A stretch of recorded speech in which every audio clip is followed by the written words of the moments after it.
You're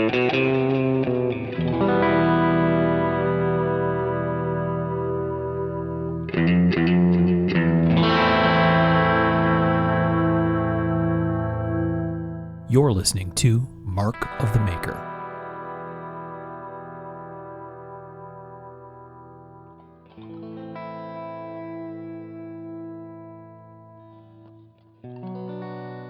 Hey everybody, I'm Mark Steiner and you're listening to Mark of the Maker.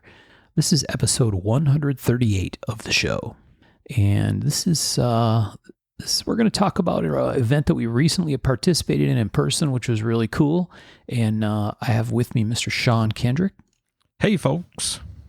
Sean and his family came up and hung out. We had a fine time, didn't we, my man? Oh, better than fine. It was a dandy old time. Yeah, we got an opportunity to share a couple meals and hang out and go do this interesting thing together. So we'll talk about that in a minute. We should take care of some business up front. Sean, I think you're going to kick us off. All right. First off, I want to thank all you guys who are supporting us on Patreon. I can't overstate how much it helps do this thing. Every dime you guys give, it's getting used properly. It's going where it needs to go and keeping the lights on, keeping mics moving. And hopefully coming into the new year, we've saved up enough from it that we'll be able to do one or two cool things that we'll be able to share with you as we do them and record. So if you guys who aren't donating on Patreon would consider going over, maybe giving us $1 or more a month, we'd really appreciate it. It really helps. And also I'm going to finish out with, if you want to help us out for free, rate and review. It's free to do, and it gets us in front of more people, and the more people we're in front of, the more the message gets out, and that's what this is about, just getting the word out to as many people as we can. So thank you. Thank you guys so much for your generosity. We appreciate it. Yeah, our patrons are the best. We get them. Absolutely. A bunch of them that were with us a long time. We appreciate y'all. True believers. They're true believers. Yes, for sure. Next, I'd like to give a shout out to the good folks at Giant Mouse. I'm going to keep this ad read kind of short because we're going to be talking about Giant Mouse a ton in this episode because it's their jamboree that we went to. But do yourself a favor, head over to giantmouse.com and check out what they've got to offer. You will not be disappointed. Go over, get some of that good stuff, and just enjoy it. I know that while we were at the jamboree, I picked up a knife, Rachel got a knife, and we are just tickled to have them. So head over to giantmouse.com and tell them Sean sent you. Absolutely. Thanks to those guys, big time. We also want to say thank you to our friends at Arizona Custom Knives. They're at arizonacustomknives.com. They've been a sponsor of our show for a while. They always have cool stuff. I pulled it up today because we've been trying to just pick a knife and talk about it a little bit. They have apparently 14,000, I'm going to say 14,000 plus items on the site. Just a really cool array of stuff. They have some nicer stuff here recently. On the front page, I'm looking today, there's a lot of cool shit. One of them I think I've talked about before, which is a Salmon Arrow short sword. Did I talk about that before, Sean, or did we just talk about that offline? Dude, I can't remember, but it ain't going to hurt nothing to talk about it again. Yeah, it's extremely cool. Sal is a boss. He builds beautiful stuff. This is a really, really cool piece. This short sword of his. There isn't any info on here on when it was made. I'm going to guess it was a little while back, although it's hard to say. But it's a big old boy. 15-inch blade, 24 and a half overall. Yeah, in hand rub 3V. How about that? Ooh, I don't want nothing to do with that. No, that's a lot of 3V to hand rub. Damn. Super, super cool. I love their description where at the end of the description it says unreasonably rare. What a cool piece. So that's on there. Another one that's really neat that I saw is there is a super cool, and this is probably because I've been on such a dagger kick lately. There's a super cool Jody Muller, a buddy of ours, a Jody Muller dagger that's all Damascus, is engraving work, such a super cool piece, and has like sort of a screaming, I'm going to call him a screaming Viking skeleton guy, demon, whatever. It's super cool.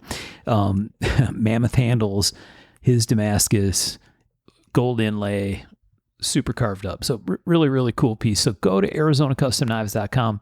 Even if it's just for the drool factor, but if you find something there, chances are it's going to be something awesome because they have a very, very nice collection of stuff. So go check them out. And if you buy something, or if you're interested in something, and you get it in your cart, use the following code to get free shipping.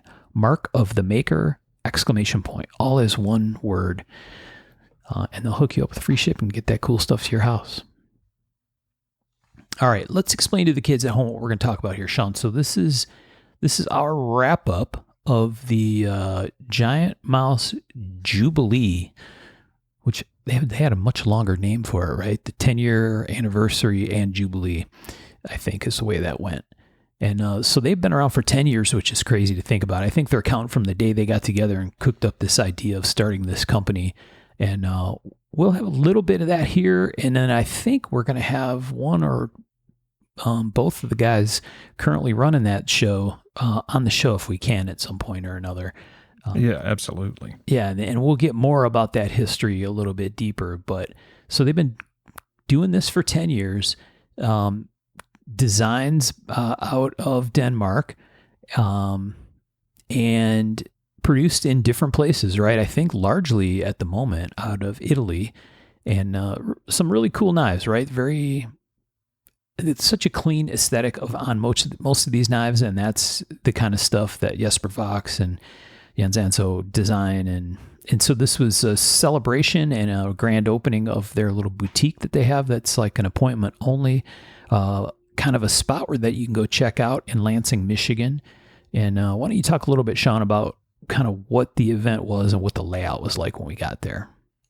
All right. Well, the event, it was celebrating 10 years of Giant Mouse, and also they doubled down and were celebrating the actual grand opening of their showroom. Yeah. Which, super classy place, really, really nicely laid out, so a really good vibe to the sales floor. And man, it was laid out kind of like a street festival. They had a vacant lot. Would you consider that a vacant lot? Yeah, next door. Yep. Yeah, they had a vacant lot next door to the sales space, and had tents set up with various local vendors, and it was just a really classy, good time. And they really went out of their way to make it a super solid event. There was music, there was food to be had. Just really well thought out, really planned. Kudos to those guys for having their shit together and making it so enjoyable for everybody.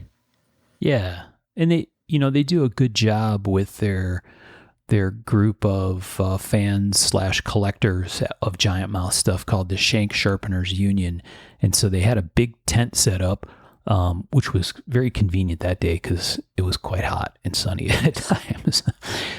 So they had a special area set aside for their collectors to go hang out in and look at knives and shoot the shit and eat some food or whatever. So that was real cool.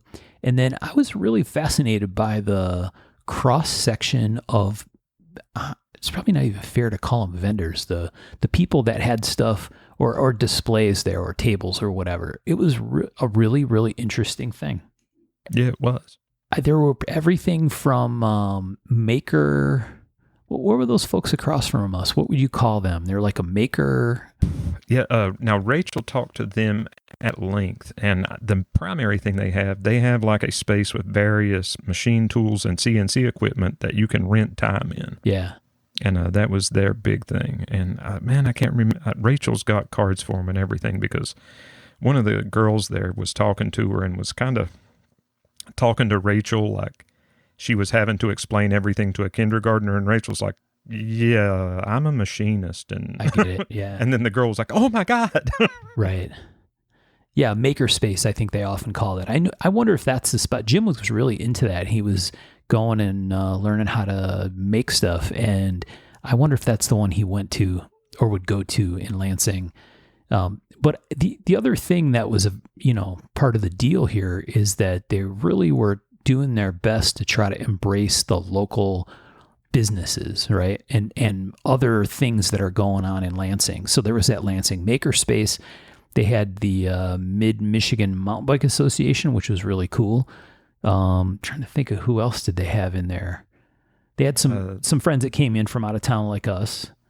Yeah, they I know Rachel picked up some stuff from like a holistics and herbal place. Yeah. She got some like their version of Tiger Balm and some like chapsticks and stuff. Right. Yeah. Yeah, there was a couple dispensaries there. Jim Worth's wife does fabric design. Oh God, yeah, believe you me, I know. We brought home quite a bit, which that tickled the shit out of Rachel. And her fabric designs, her prints were really, really nice. They're very I'm looking forward to see what Rachel does with them. Yeah, Tracy Worth Designs. You can go look her up online if you like that stuff, or if you have a spouse or other partner that likes that kind of stuff. It's very cool. So it was a nice cross section of people. In addition to that, there were some watch related folks there. There was 2 watch companies, Christopher Ward Watches, and another one out of Detroit called Artifact Watches, and our buddy Greg Stevens was there making leather stuff. Oh yeah, which I took a delivery from Greg. We'll get into that later after because we got a clip from our boy Greg. We did. We'll do this a little bit like we did the Pacific Northwest and other show wrap ups, where we actually took the portable recorder over there. The folks from Giant Mouse were very kind. They invited us to come hang out and gave us a space and a table and a couple of chairs, and we brought Easy Up to stand under, which was a solid move. That ended up working out very much in our favor to get out of the sun, and there was a little sprinkle of rain at some point during the day, so we were able to stay dry and a little bit less hot. And we had a big banner, and we brought some mugs and stickers and all kinds of stuff. So it was very nice of them to invite us to come hang out. So we had a nice day and chatted with a whole bunch of folks, which is really, really cool. All right, so that's what the event was, and it was how long was it, Sean? 4 or 5 hours, maybe. 6 hours tops. 6 hours. Yeah. I think it was 12 to 6. Okay. So they had some special stuff. They had some special anniversary coins, and they had a special knife and some other things. So they were doing sales inside the boutique. It was a very nice time. Everyone that we talked to there seemed to be having a fine time. They had a bunch of like door prize kind of stuff, which was really cool for the attendees, and they did a drawing for those at the end. They're right across the street from a legendary guitar store called Elderly Instruments. That's a place that I used to spend a great deal of time at. And they have a crazy collection of guitar stuff. So Elderly was one of the sponsors of the event. So they actually had their banner. I think they probably loaned over the PA system for the entertainers that were there. So that was really cool. And Elderly actually donated a guitar to the giveaway, which was awesome. And my buddy Joe actually ended up winning that guitar in the door prize drawing, which was kind of funny. But yeah, it was a really, really nice event all around, and everybody seemed to be having a great time. So let's get into the clips. We have a few of them. The first one is Sean talking to our buddies Brian Efros and Jeremy Marsh. All right, so I'm walking around here at the Giant Mouse 10-year Jubilee, and I just ran into these 2 sketchy motherfuckers. We got Brian Efros and we got Jeremy Marsh. How are you guys doing today? Very good. How are you guys doing? Yeah, I'm happy to see all y'all back together again here. Man, happy to see you guys. It's always a good time. So, man, what stands out to you at the Jubilee? What's really floated your boat that you've seen? Watches. No shit. A lot of talent as far as watches go here.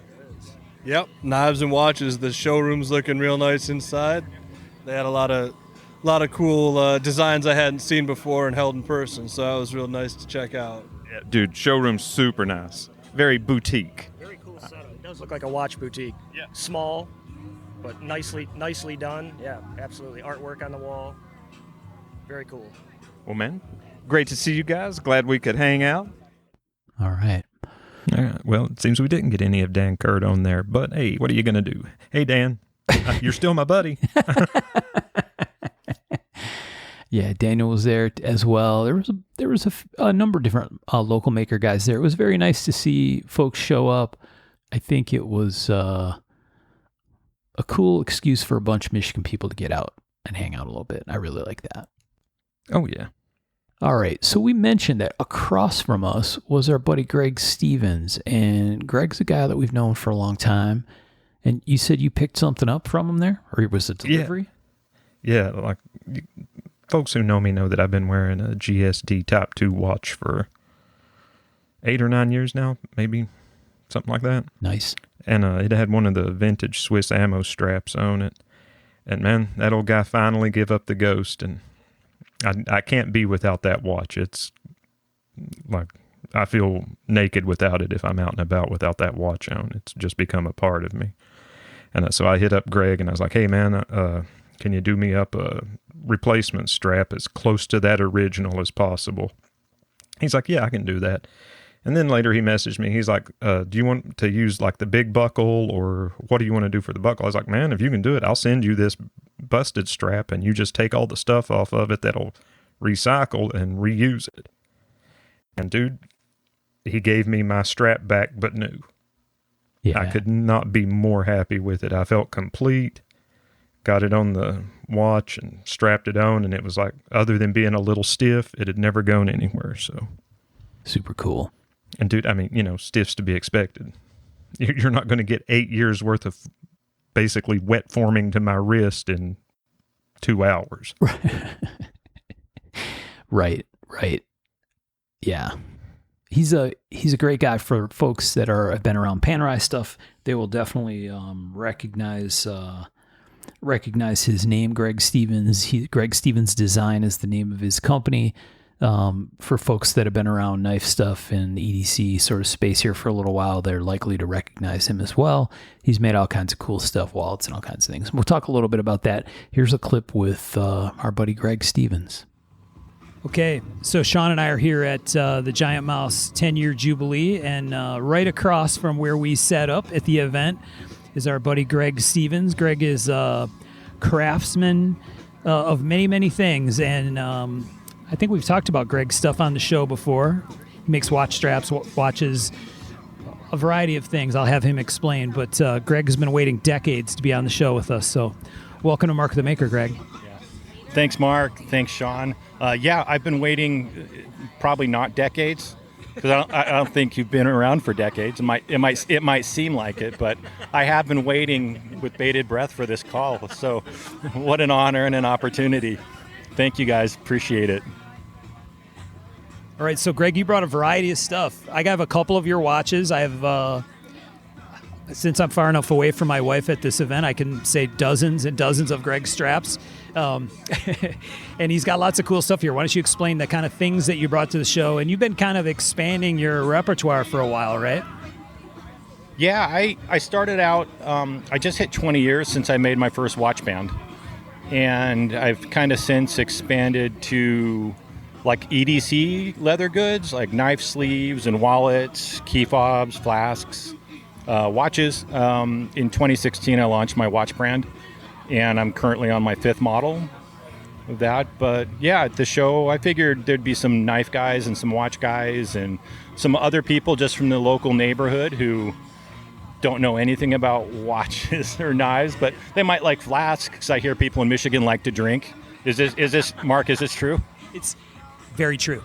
Okay. All right, so yeah, and fortunately that's paid off. I've sold a lot of flasks today. So Michiganders are great, if not mildly alcoholic, but they're a wonderful, kind people. It's actually, I'm sitting under a tent right now, which I didn't have a tent when the show started, and it was really hot and sunny, and some kind local said, would you like a tent? I'm like, yeah, I really would like a tent. So he's like, all right, I'll run home and grab one. So he ran home, got me a tent. So I'm alive now, and I won't sweat to death. That's Michigan. It's the home of craft beer and loaner tents. It's in the state slogan.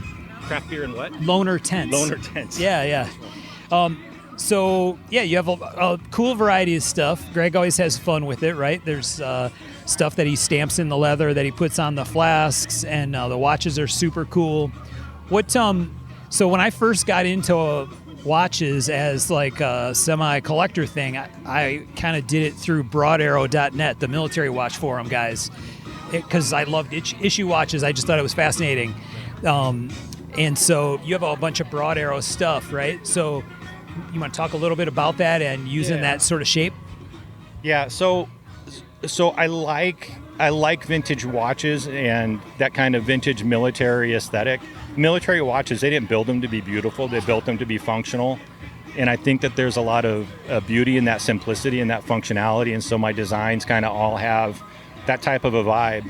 And yeah, I've got some arrows stamped on the straps, but for me, it's not a broad arrow type thing. I think of it more of as a compass arrow. Okay. And I like the symbolism of the arrow. It's like, keep going forward. The way out is forward. Check your bearings, that type of thing. So that's what the arrow means to me. It's my significance. So I met Greg through Panerai strap stuff. I was looking online for straps for my watches, and there are lots and lots of strap makers. By today, probably thousands of them. And I saw Greg's work. I really, really liked it. And I bought a strap from him, and then I bought a couple more straps from him. And then Greg and I were at a show in New York, the New York Custom Knife Show, and he introduced me to Jim Worth, who's one of the primaries at Giant Mouse Knives. So there's like this crazy full circle thing, right, to be back here at Jim's event with Greg. So it's an interesting thing. So you want to explain to folks kind of how you met Jim, and because your story goes back much further than mine with him. You were the guy that introduced me to him, but you want to talk a little bit about how you met Jim and how we kind of got to this point today. So yeah, I've known Jim for almost 20 years now. He's one of my oldest friends in like the watch and EDC community. I just hit my 20-year anniversary of building straps. I started this business out in California, and I kind of started it as a hobby because I've got ridiculously large wrists. It's unreasonably large, and straps never fit. So I started making straps, and then I'm like, I wonder if I could sell these. So I'm like, I actually can sell these. So I started selling straps, and that led me to the Panerai community, and then that led me to meeting Jim. He had just started the Golden Gate Panerai collectors group, and they had a get-together planned for early, like in March of 2006. And I'd interacted with a bunch of people through forums and stuff online, but I'd never actually met anybody like in person. It was a kind of, I'm a little bit of an introvert, grew up in Utah, smaller town, and it just seemed really kind of weird to meet people in person.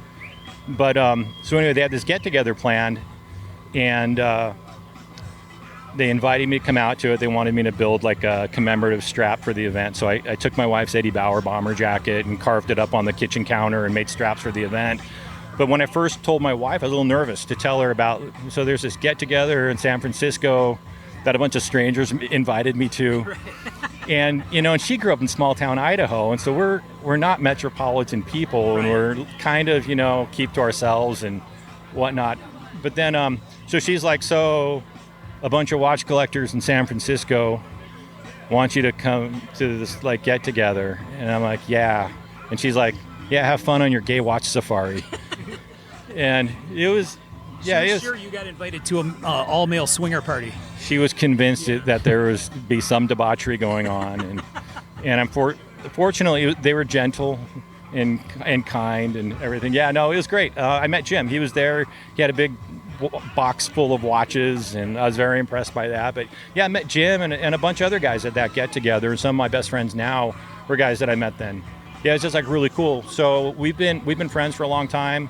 In 2012, I invited Jim to go to Dallas to another Panerai get together, and it was the same weekend as the New York Custom Knife Show, which he was planning on going to. And so Jim was like, hey, just come to New York with me, knife show. I'm like, oh, yeah, that's cool. Let's do that. So I went to New York, and it was super cool. I think I met you there. I met Jeremy Horton, probably Michael Birch, Lucas Burnley, Nick Rolfe, a whole bunch of guys there. And all these guys had cool watches. And I just saw, man, this is a really cool kind of crossover between watch collectors and knife collectors. And so that kind of introduced me to the EDC world. And from there, I met Lucas Burnley. I got a Cy-Pop. I made a little cozy for the Cy-Pop, and then that took off. And that's kind of led to all this other stuff you see here, the key fobs and wallets and coin sleeves, knife sleeves, flasks, whatnot. Yeah, super cool experience, good community.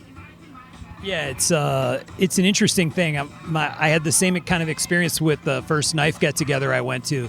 It was like in rural Indiana, and my wife's like, where are you going?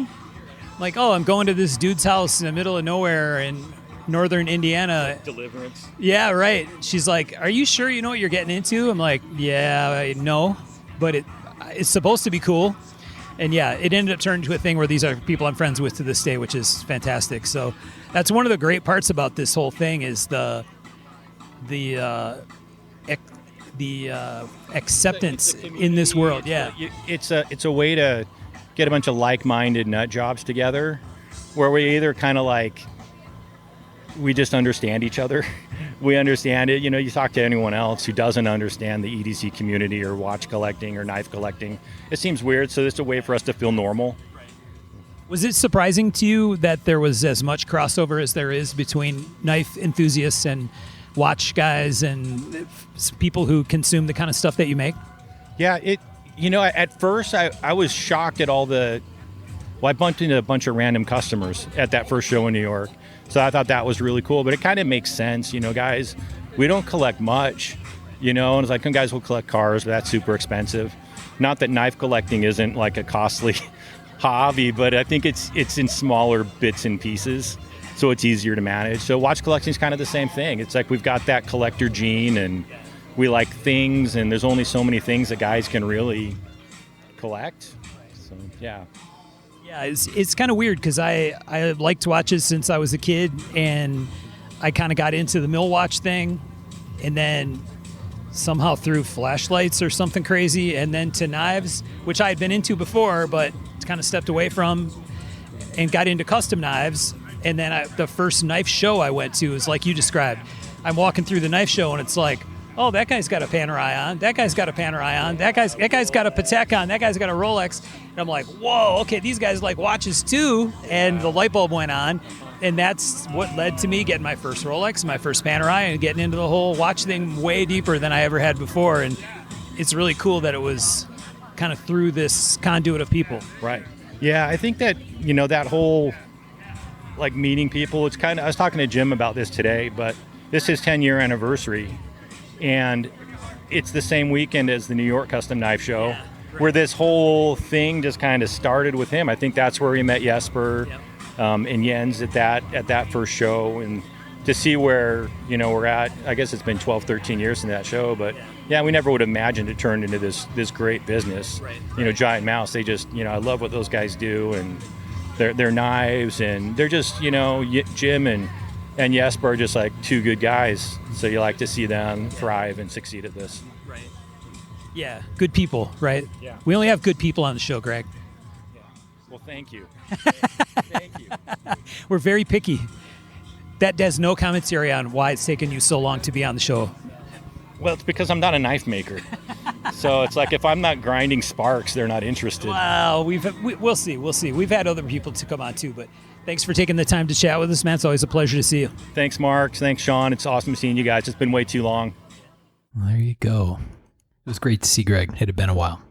Yeah, quite a while on my part, and just really good to catch up with him. And dude can talk good. We should probably have him on at some point. Yeah, for sure. He sounded like he'd be interested. So folks that want to check out Greg's stuff, go to gregstevensdesign.com, STEVENS.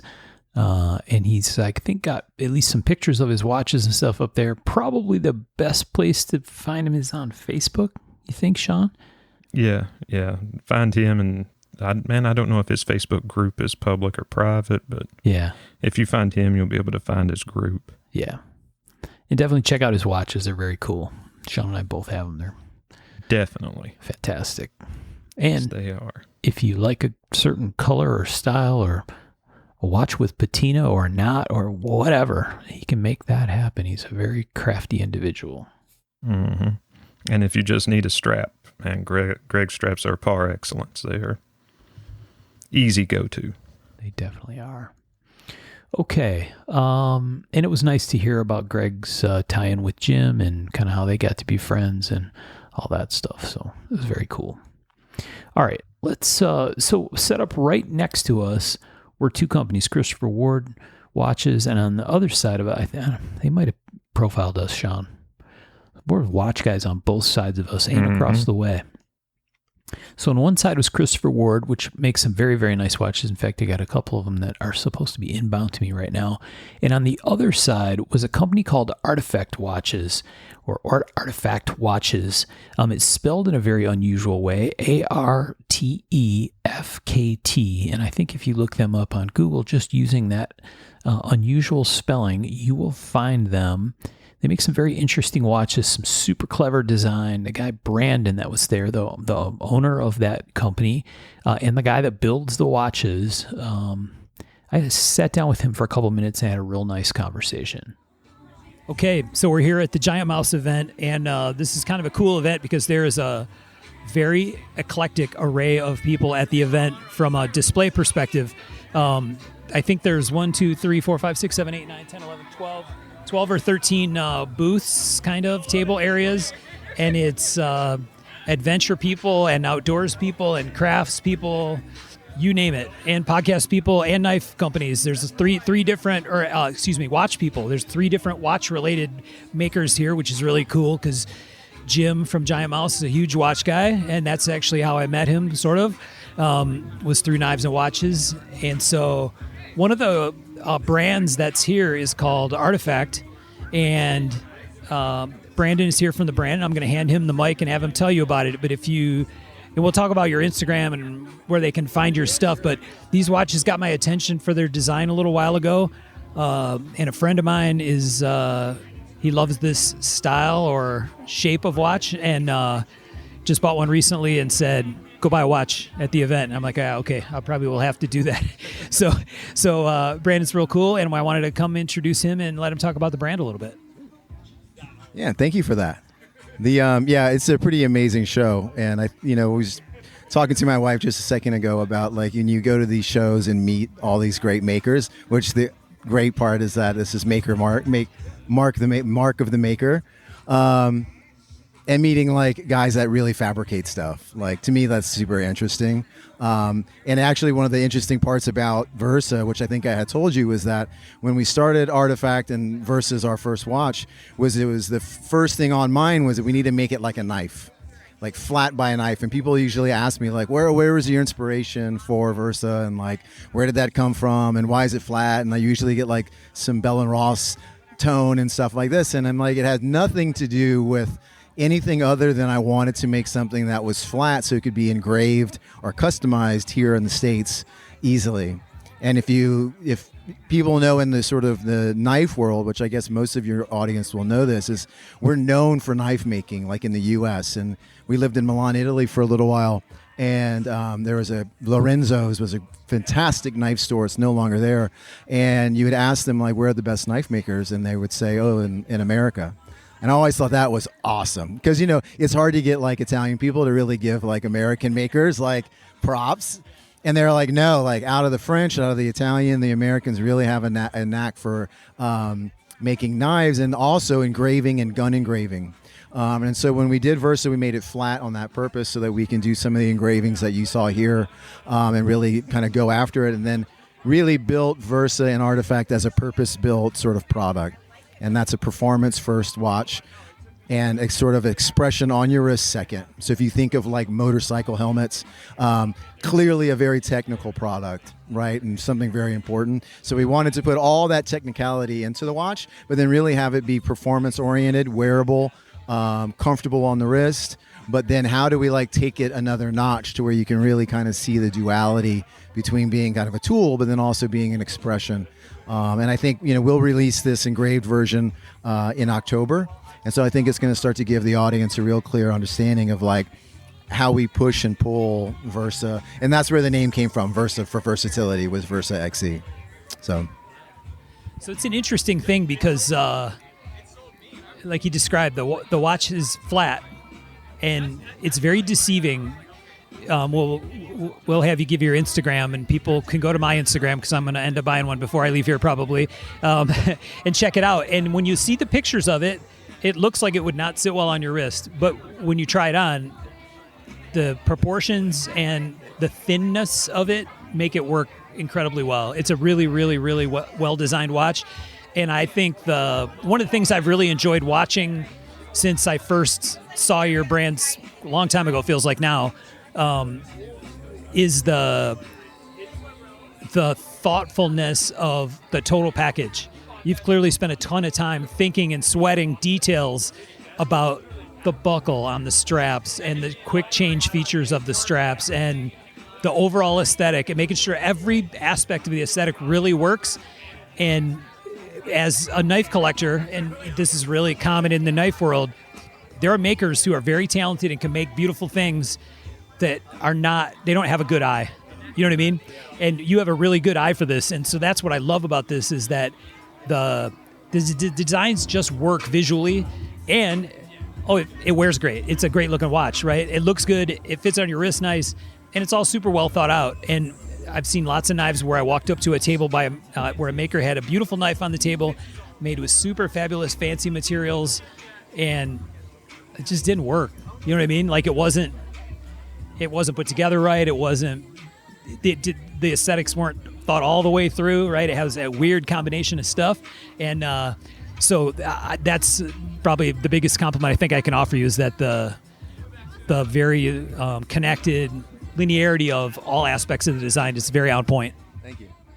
Yeah, I mean, this was one of these interesting projects, and you and I were talking about this earlier in our personal lives. Was if you've done, numerous, for me at least, I've been in the watch industry for 25 years, and there's certain times where you can put some idea into something and it makes sense, and then there's certain times where it doesn't make any sense. And over the 25 years that I've been doing this, I kept sort of what I call like my deck of cards. So if the card wasn't able to play it, I put it in my back pocket. And then when I finally started this about 2 years ago, I was like, you know what? I'm going to pull out every deck of every card that I've ever had, and see if I can get this all to work. And the irony in it was that seemingly all the little things that I had wanted to do for all these things that didn't make sense all kind of just came together and fell there. Now, granted, I had my own timeline, my first time in my life to do whatever I wanted to. You got 2 years of like weeding through of what not, what works, what doesn't. And ultimately, this is sort of a funny story, is I had multiple variations of this watch. And I had my kids, and my boys are now 13, 2 twin boys. And at the time, they were 11. And I called them into my design studio, and I was like, you tell me which one you think works. And they all pointed to this one, this version. And they're like, that one. And then I was like, why? And the list of words that they used to describe in their heads, which is an 11-year-old boy's head, were on point. They're like, it looks like it, like I want to wear it, but it's also like dressy. And it looks really like a tool, but like it's not like too tool to where it's like ugly. But really simple terms. And I was like, all right, that's it. And so we went with it. It's a true story. I was like, all right, that's the one. Like, and that's been really fun. And then, obviously, like, we work, both of us from like an engineering perspective, is sort of what's the best, most feasible way of using sort of materials? What's the best way of wearing something? And then also just time telling. So we have a very kind of, it's typically seen on dive watches, but basically in Richemont Group, they tell you don't read time in the sense of like by the second. You read time what's left. So usually you're looking at your watch as a quick glance, and within a 15-minute increment or a major increment, you're saying, okay, I've got 5 minutes left on the hour, or I got 5 minutes left before 5:30, whatever. And so really we started dialing down all these details to really work with that very simplistic idea, quick glance, easy gaze watch, easy on the wrist, but also enough to mean something. For me, that's important because I can typically go down way too far down in a rabbit hole, and then one part of my life gets mixed up. And I usually am better if I'm outside. So it's like I need something that ultimately is a performance product, but also can allow me to sort of get creative and get expressive with the other components. So, yeah, but thank you. It was a lot of, I call push and pull. So. Yeah, I bet. It's an interesting thing because, one of the things that works for me about the Giant Mouse stuff, right? They're the guys that are hosting us here for this whole thing. There's like a European design aesthetic to those knives, right? That comes from Jesper and when Jens is involved with the brand, that is very crisp and they're perfect examples of simplicity being beautiful, right? They're not usually super complex designs. They're not flashy. They're not whatever, but there's great beauty in the simplicity that's there. And I think that's the same one. That's the thing that strikes me hard about your watches in this design in particular, is because it's simple, but in the right ways, not plain simple, like simple that makes you think, oh, this dude sweat this for a long time. You know what I mean? This was a big deal for him to come up with this and make it work right. And you could tell by looking at it. Why don't you talk just just so the folks at home that aren't familiar with the brand, they're titanium, right? So why don't you talk a little bit about that, and are all the parts titanium, and what kind of materials did you use to make the watches? Because knife dorks are material nerds for sure. So yeah, we when we started the brand, I'd been working in titanium for like 25 years, and usually a lot of brands are, well, let's just do titanium when it's special. Let's do a titanium LE version. And when we started this, it was one of those things in my back pocket. I was like, no, we're going to commit to grade 5 titanium. Grade 5 is the alpha material, so we chose that when it allows us the most breadth and finishing. So we can bead blast it, we can polish it to a complete mirror polish, just like stainless steel. It holds a polish as well. Can anodize it, we can DLC coat it, we can do a lot of different things to it. So grade 5 titanium is our specialty. Grade 5 as titanium in general is also hyperallergenic, so we wanted to complete that package, and we wanted to work with vulcanized rubber. So it's a natural compound, so it's not oil-based, so it's also hyperallergenic. And while it is a rubber compound, it is good for the environment, so it's not that that hard on the environment. We want to be careful about that. Fun little fact, I don't advertise it, but our titanium is 75% post-manufacturing waste. So that's something that we have in there, and that's just us asking and seeing if we could do it. But really, we specialize in those two materials at this moment. Grade 5 titanium, vulcanized rubber. We pull in parts from all over the world, people that I've worked with for about 25 years. I like to say I'm geographically agnostic. I much rather know who I'm working with, and I care about who I'm working with versus where they are on the country. You can get great stuff made everywhere, and everywhere also has some really bad people.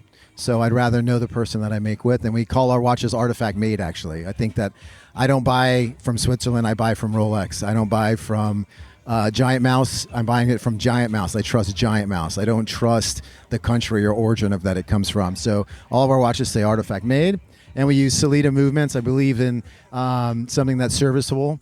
And these are tool watches, so we're not saying that we're going to be in this really high-end watch movement game, at least not yet.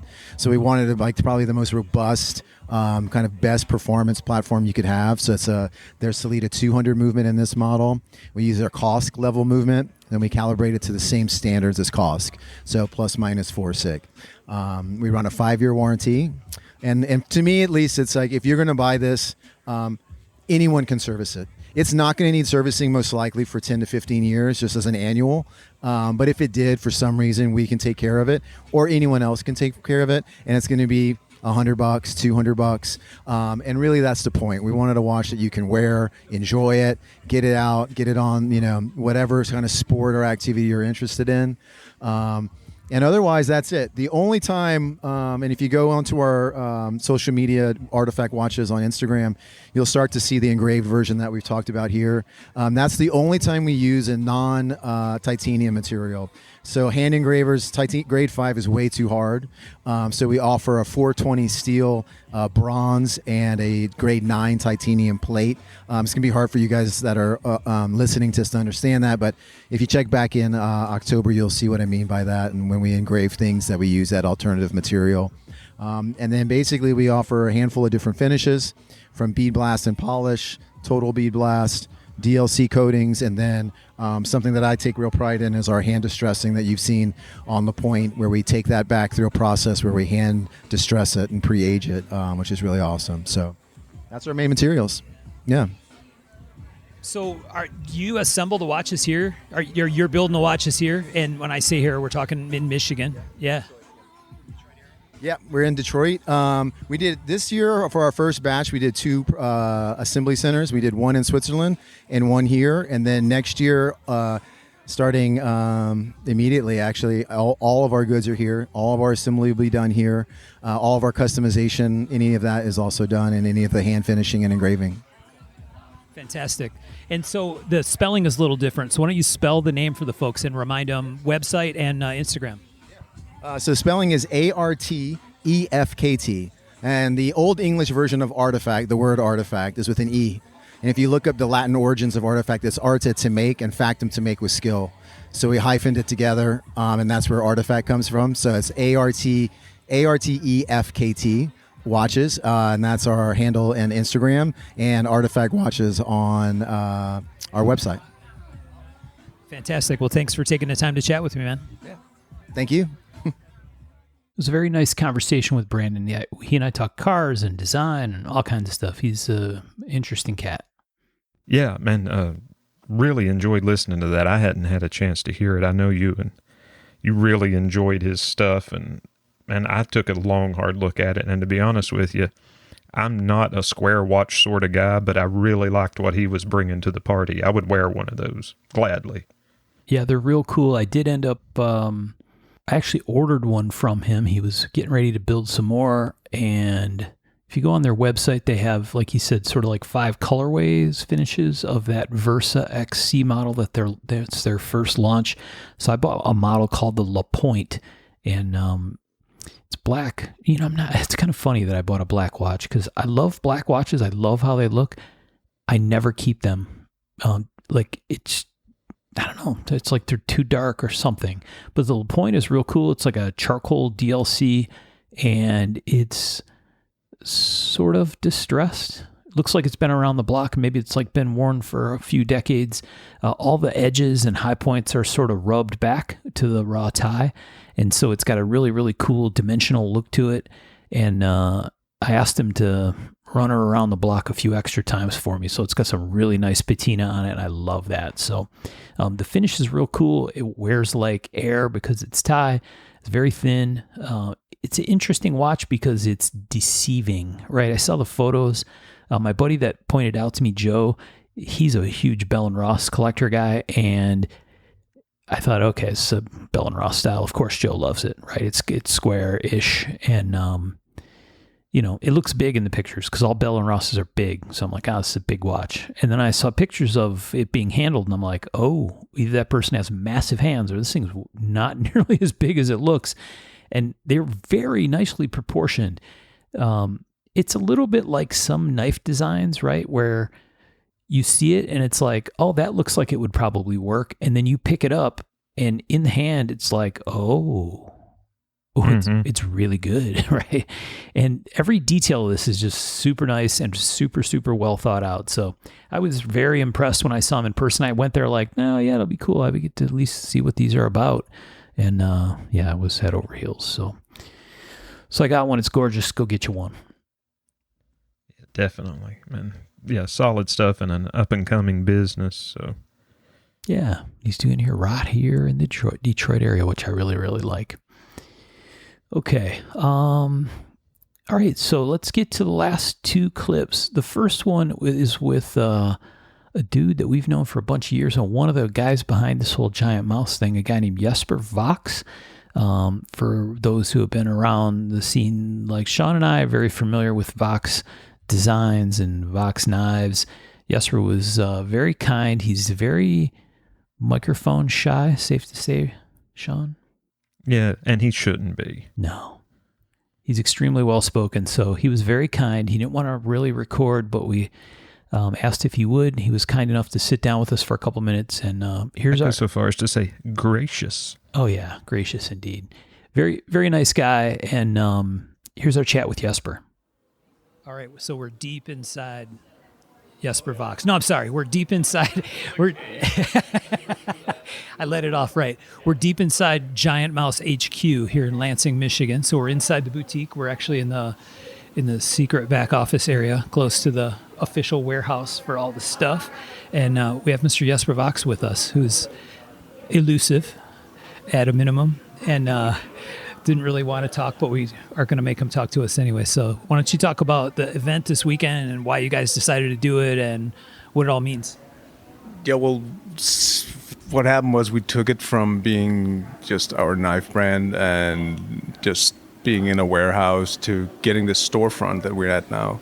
And we were kind of like thinking, people should know that we're here because it's a small community. We're in Old Town in Lansing, and there's a lot of nice bars and restaurants and businesses around here. So we wanted to kind of say, okay, we're here and meet our neighbors. So that was the initial idea, and then it kind of grew to this tiny monster that today is, where we have a field full of people and food trucks and stuff, and hopefully people are having a good time. And we've been in the showroom all day, selling knives and talking knives, and we've had a lot of people come by.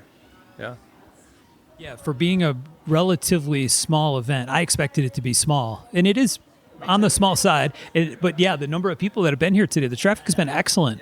And we saw this with the show that we were at recently in Oregon, the Pacific Northwest show, that there was a lot of local traffic that came to that show. That they actually marketed locally and did a bunch of work to try to get people from the area to come. And they were very successful with that. It seems like you guys had a fair bit of that here today, too. Yeah, we tried. Colin, one of our employees, have been really good at getting the local kind of thing going. We did like 2 months ago, I think it was. We did a soft launch, where we invited basically people from just the nearby businesses, and we had a great evening. And that kind of showed us that people were actually interested. We've been working with some of the local artists, doing with like the sign outside, stuff like that. So for us, it was like, okay, let's try and go full scale, just this once. So because we have the Jubilee this year as well, 10 years anniversary, we kind of said, okay, let's do both at the same time. So yeah, we have a bunch of guys from our fan group on Facebook, the Shank Sharpness Union here as well. So when we're done with this, we're going to some bar, I think, as far as I know. I'm tired.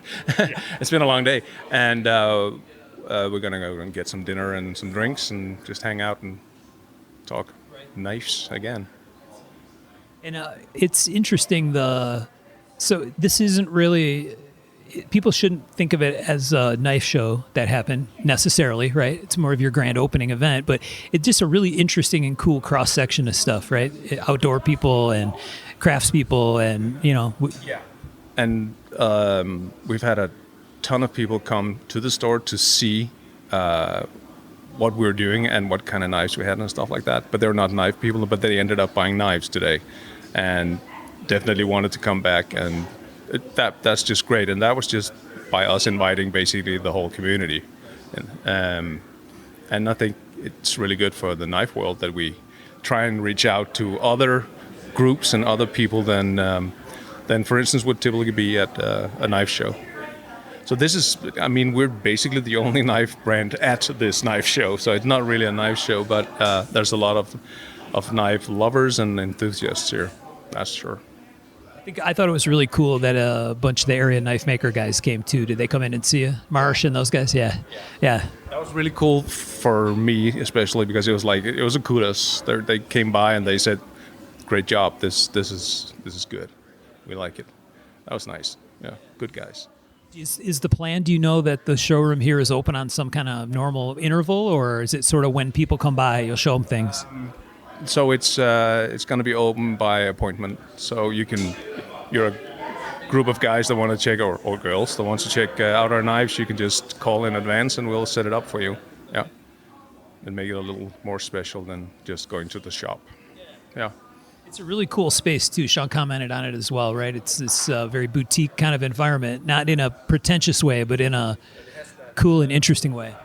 Cool man cave kind of vibe going. Jim always get a little annoyed when I say that, but yeah, it's really nice. It has a really good vibe. It's a nice place to work as well. Yeah. Typically, we'll be 7 or 8 people in here every day, just working, and yeah, so it has to be a nice place to be. Yeah. Yeah, the spot that we're sitting in is their office area, and it's this, I would call it a very collaborative space with like a center work table and then stuff all around, and it's clearly something that is made to make sure that everyone's talking to one another very frequently and openly, right? Yeah, it's super important that everybody knows what's going on all the time. We have so many projects and the different companies we work with in manufacturing, but also like all the other stuff we have going on the side next to knives. We just need to know who's doing what and when. So it works this way with all the tables in the same room, all the desks, and then we have a huge table in the middle where we can stop everything and say, okay, sit down, we need to figure this out. Yeah. So it's a very, I think people would probably find it a special way of working as an office, but it's a very creative way we work. Yeah. What knife-wise, project-wise, collaboration-wise, if a couple of interesting things coming up that you can tell the folks at home, or things that you're excited about? Well, we are working with Carryology, so we'll have the next Carryology folder out. It's coming out on the 4th of September. September 4th, I guess you'll say. And we did that with our grant. So it's going to be a titanium laser engraved Carryology typical knife. But it's pretty cool. We also have our Giant Mouse line number 14 coming out, which is a little special creature that will be out later this fall. And then we have, I think we're talking about like 9 new projects coming over the next, up to the first quarter of 26 from now. Yeah. So we got a bunch of stuff coming, and there'll be a bunch of restocks as well. Yeah. Sean and I are huge fans of the 13. We love that Hawksbill blade. Yeah. I know some people probably get scared of sharpening it or whatever weirdness, but it's just the coolest, nastiest little guy. And, you know, origins and utility, obviously that blade shape, right? But the idea of kind of what it is, we're just huge fans of that shape. Yeah, that's the whole idea with the GM line. When Jens and I came up with that idea, was that that's our playground, so whatever we want to try, we'll do. And we knew that was like a hit and miss, or miss, because a lot of people would probably find it scary or too aggressive looking.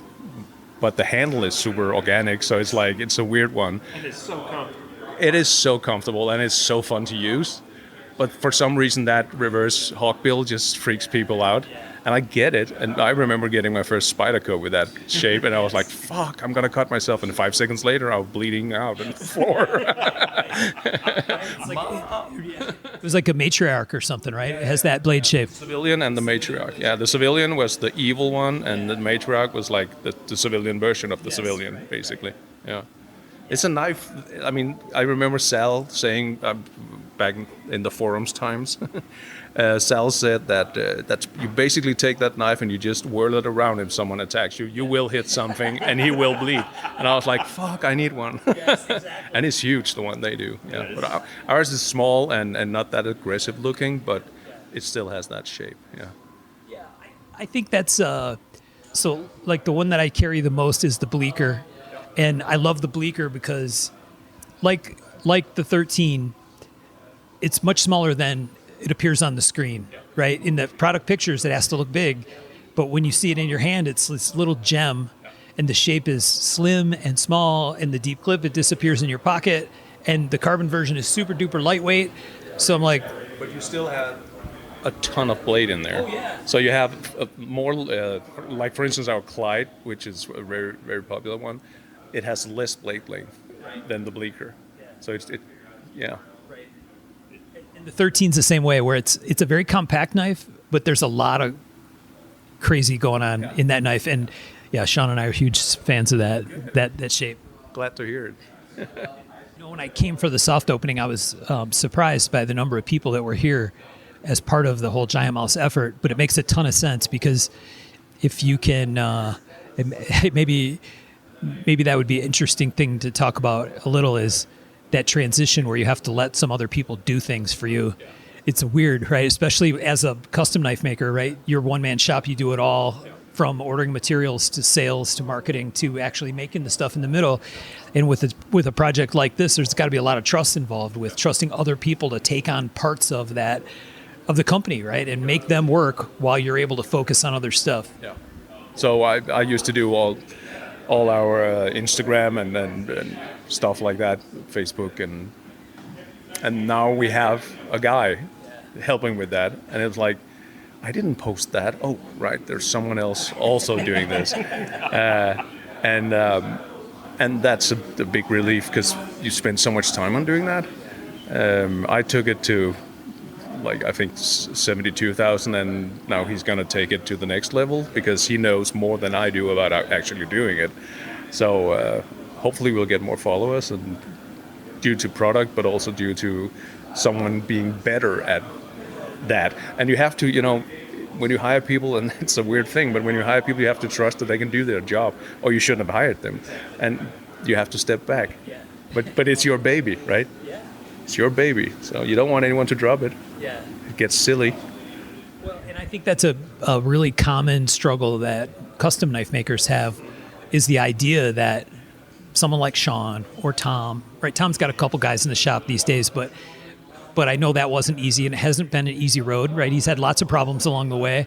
And like for Michael, right? Michael would be the perfect person to have someone at running stuff on the machine, shipping stuff out, dealing with his social, so he could do the part that he loves. But I think he's frightened of the idea, right? It's just like, it feels like letting someone into your family. And that, I think, is a struggle for all makers, probably of all things, but certainly in this world, it's a very common thing. I think one of the guys that did it the best was probably Jens. He was really good at getting a good team fast, and he trusted them 100%. I think that's how it looked. And he have a loyal group of guys there. Luke Burnley was really good at getting like one or two assistants and people in his shop. But I get it. I was not ready to have anyone else in my shop at any time. And then you're not growing, which is okay. You don't have to be like bigger and more. You can just be really good at what you do, and people will love you for that and buy your stuff. But if you want to grow and you kind of need more machinists or PR or whatever it is that you're not able to do as well as making knives, then go do it if you want to grow. It costs money to make money, right? It costs trust, right? And it costs trust, yeah. And you gotta get down from the pedestal if you think you're the best in the world. You're not. Someone else is gonna take over at some point. So just take it easy and enjoy it while you're there. Yeah. Except Sean, he's shaking his head. Sean's shaking his head hard. No, that's not true. Never going down. There is no one better than me. This is false. I'll set it all on fire and we'll all burn together when that day comes. See, I can follow that for sure. Birds of a feather. Yeah. Burn it down. Hey, we just wanted to say thank you so much for you guys supporting our podcast. It's been greatly appreciated, and we're glad you guys like what we're doing, and we try to do everything we can to help you guys as well. And it's been a very positive, collaborative effort. And we kind of joke around. We only slightly joke around. We're very picky about who we associate ourselves with and who we have on the show and stuff like that. And I was going to say no offense to the people that we've not had on the show, but maybe I do mean that. I don't know. Until now, baby. But we're very selective, and so we're very happy to be able to get you guys support and partner together to do some cool stuff. We really appreciate what you guys do and what you've done for the community. And there's no doubt that something happened when you guys started out, and you're just a great group of guys that we really like and appreciate. So keep it up. Feelings mutual, man. Absolutely. All right. Thanks, Jesper. Yeah. What a nice conversation, right? It was awesome to see him. I get the pleasure of having a beer and dinner with he and Jim every once in a while when Jesper's in town, and just a super chill guy and a great designer. So it's always nice to chat with him. Yeah, definitely. We need to have him on for a longer interview. After listening to that again, that's a no-brainer. Yeah. Yeah, he's got a very interesting history and a ton of stories that I think would be fun to sit down and drag out of him. 100%. All right. And our last clip is with my buddy Jim Worth, who is, he and Jesper are the primaries there at Giant Mouse Knives these days. And Jim was kind enough to sit down with us and chat. He kind of came into this as a collector. And I think when he met these guys, wasn't even really into knives yet. So there's an interesting story yet there that we also need to get out of Jim. So here's the clip we recorded with Jim to kind of try to wrap this thing up. Okay, so we're inside Giant Mouse HQ, and we're with Jim Worth, one of the masterminds of this whole operation.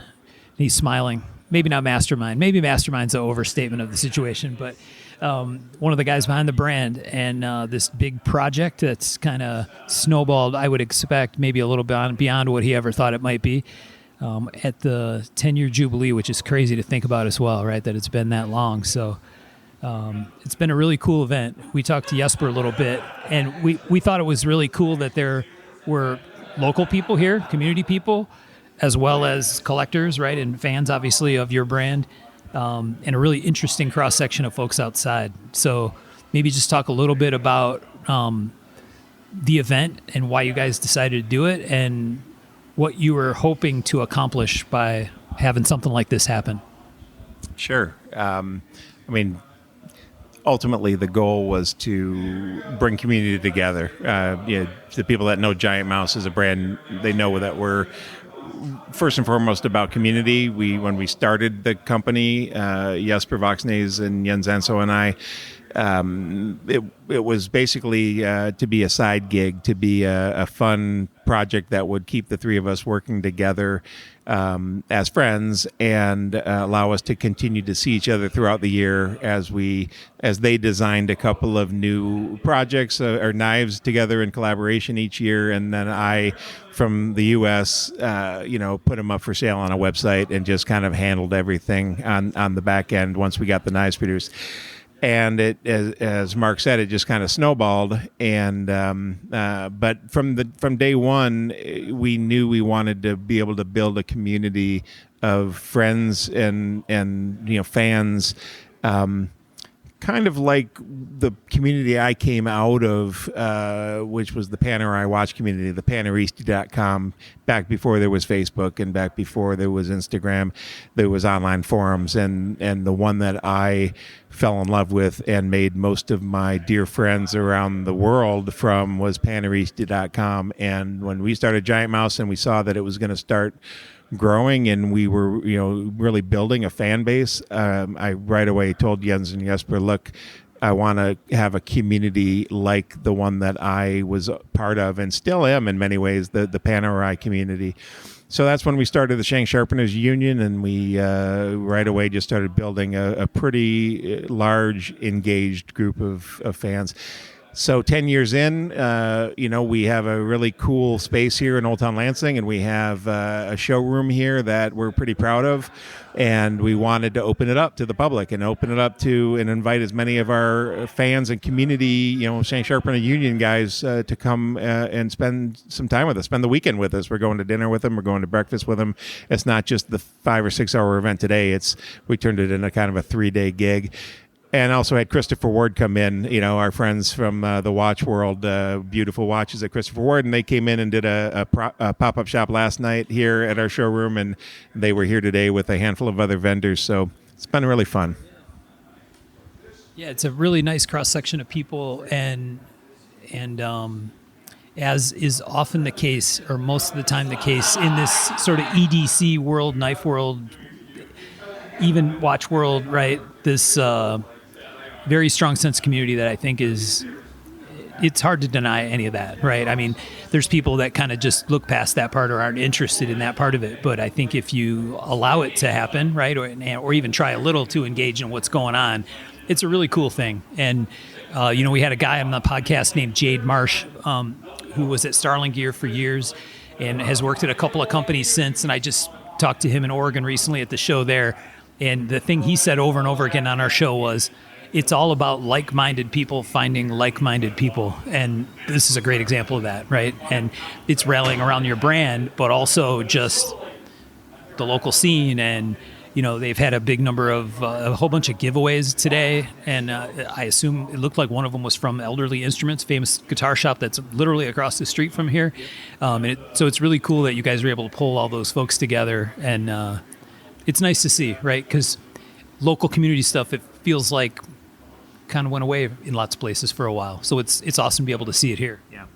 Yeah, you talk about like-minded people and community kind of pulling together and people being attracted to each other. It's funny you mentioned Jade. So I got to know Jade by going, even before Giant Mouse, just going to the shows and seeing him at the tables with Starling Gear. And And I think this probably still he's kicking himself for this, but I remember at one show in his case he always had this $20 gold piece, and I always asked him, is that for sale? And he'd say, no, that's my personal $20 gold piece, and I always wanted one. And when finally one year I talked him into selling it to me, and I think at the time the value, based on the value of gold, I bought that coin from him for like $1,300, and now gold's like $3,400 an ounce, and I still have that coin. It's one of my favorite. Like, it's not an EDC. I don't carry it, but I have it at home in a special place, and I love just pulling it out and like holding it and feeling the weight of it. It's pretty amazing. But another good example of just community. So I've been really, really good friends with Greg Stevens for so many years. I like to tell the story. I first met Greg when I put together a Golden Gate Panerai Club when I was living in the San Francisco Bay Area. And the very first get-together that we put on and advertised probably through Panerai.com because there was nowhere else to advertise it. Greg Stevens lived up in Elk Grove, California, just kind of near Sacramento. And so he came down, and I'd never met him before. He basically told his wife, I'm going to meet up with a bunch of guys that I met on the internet. And he showed up, and he had a bunch of custom-made straps that he made from a leather jacket of his wife's that he pulled out of the closet and cut up and used to make leather straps. And I still have that strap. He even but then at one of the it was one of the New York Custom Knife shows. We were in the bar at the Westin, New Jersey Westin. He said, "Oh, my friend Mark Steiner's in here." He says, "Let me introduce you to him. He's from Michigan." And I said, "Oh, I met Mark for the first time." And I said, "Oh, where are you? Where do you live in Michigan, Mark?" And he said, "Oh, it's this really, really tiny town. You wouldn't have heard. It's called Pinckney, Michigan." And I was like, "Oh, okay." I said, "Were you a Pinckney pirate?" And he's like, "Oh my God, yeah." He's like, "Yeah, I did." And so then I texted my wife and said, "Hey, dig out your yearbook and find Mark Steiner." And like within minutes, I showed him a picture of his own picture from the Pinckney Pirates yearbook. So he was in school a year behind my wife because she grew up in the same town. So Mark and I have been good friends ever since. And sometimes when I head out to Pinckney to visit with my wife to visit the in-laws, I'll meet up with Mark for some beers at Zuki Lake Tavern. Yeah, and that's what this is all about. It's and actually one of my very, very, very dear friends said it about the Panerai watches, that it is so much more than a watch. And it's funny because Mark's actually wearing a Panerai today, but he would always say it was Hammer, and if anybody's into Panerai watches, they know Alan Bloor, they know who Hammer is, and a Hammer would say it's so much more than a watch, and that was always stuck with me. It's so true. And now it's so much more than the knife. I mean, the people love the knives, but they get together for the camaraderie, and the friendship, and they are such good friends. A lot of these guys that met up on our Shank Sharpeners Union, and they'll give each other the shirt off their back. So. It's we for years on the show have encouraged folks to go check out a knife show, right? If you've never been to a knife show, go to one. Just see what it's like. And, for a lot of people, it's financially challenging. It's a bunch of travel. You got to tie up a weekend. You got to use time off from work or something. But there's so many of these local pop-up type events that are more drivable for folks more and more. It seems like every year, either put on by brands or individual makers, right? Tom Crine, one of the guys from our show, he's traveled around the country and just shown up somewhere and hosted a thing at a bar one night and had food for people and brought a couple of knives. And we always tell people, if you can if you can find a way to make it to one of these things, it changes things, right? It changes your perspective about it, and it shows you that it's more. Right, and it becomes really clear really quickly. Sean and I met one another and became friends through this Usual Suspect network, the USN, years ago, and they were very strong on that get-together culture, and that get-together culture is exactly that, right? It's just same thing. I'm going to a buddy's house that I've never actually met before in the middle of nowhere, and I'm just going to show up at his house, and I'm walking down his driveway, and I'm thinking, what am I doing, right? I'm just some seemingly random person's house, and I'm about to walk in a room full of people. I have absolutely no idea who anyone was there, and it was the most welcoming, cool, friendly experience, and I left that room with 10 new best friends. You know what I mean? It was just such a cool thing, and so we've lost some of that with the loss of some of the forum stuff, but I think this is starting to replace that, right, or backfill some of that need for that community stuff, and so we're big fans of it. I just wanted to say thank you so much for all of your support of the show, right? We're deeply appreciative that you guys have been on board with us now for a long time. And we've tried to be good collaborative partners, right? And do stuff together. And maybe we'll try to figure out some kind of fun project that we can do sometime in the future. It'd be really neat to do. So thanks very much for your support of the show. Yeah. Well, thank you guys for coming. It was great to see Sean come along, and Mark, it's always great to see you. I always say, when we get together and have a beer together, that we end up talking about so many different things.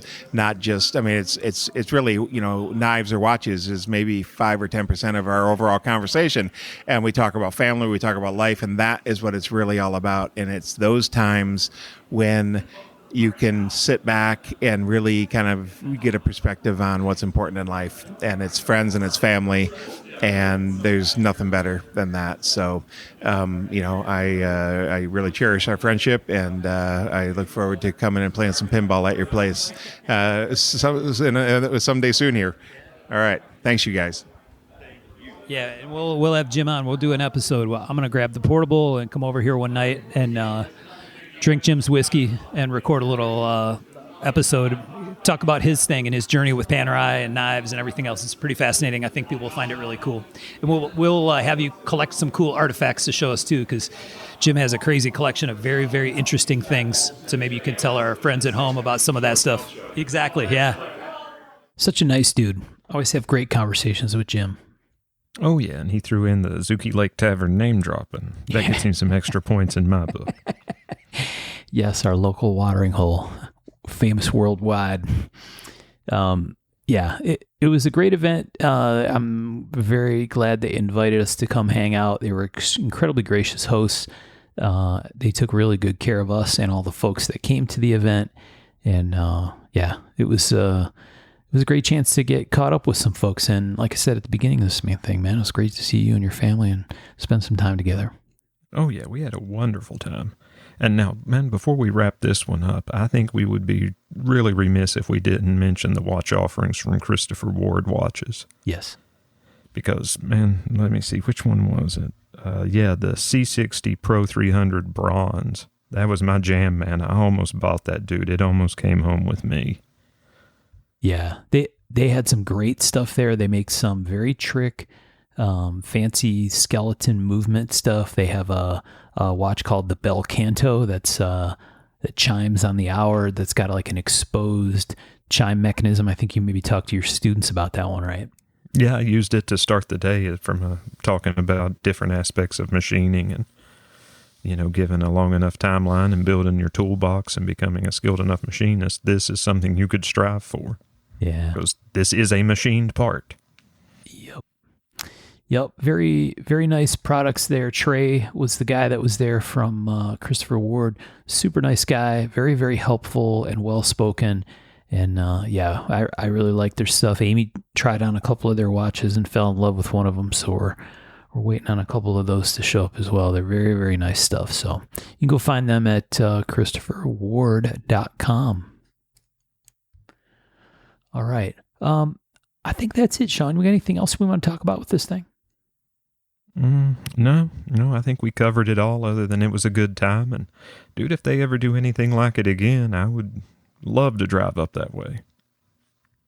Yeah, for sure. You can find it. We always talk about them because they're a sponsor of ours. We find them at giantmouse.com. If you go to their page and you want to go check out the boutique, it's a really, really cool spot.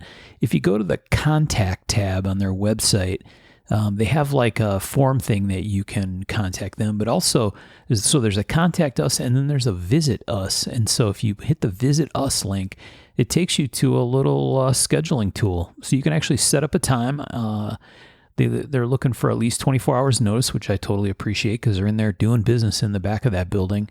But yeah, they're happy to host folks and have you come in and look at the products and show you some cool knives and some prototype things of some other cool stuff they've done in the past.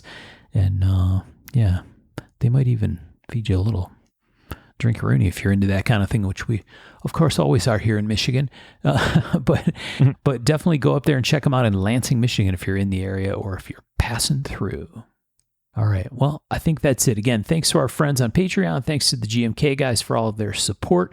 And to our friends from Arizona Custom Knives for sponsoring the show, we appreciate all of you. And I think that's it. We'll talk to you next time. Take care, folks. Thanks.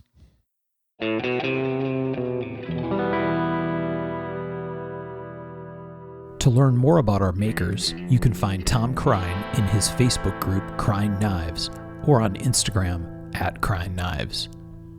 For Michael Birch, check birchtreeblades.com, Facebook group Birch Tree Blade Works, or Michael's Instagram @BirchtreeBlades. For my own projects, I'm on the web at raygundivision.com or check my personal Instagram @msteiner. For those interested in photos, references from the show, or discussion about the show itself, you can always find us on the web at markofthemaker.com, in a Facebook group called Mark of the Maker, or on our Instagram @markofthemaker. Last but not least, credit for the ultra cool and haunting background music we use for the show.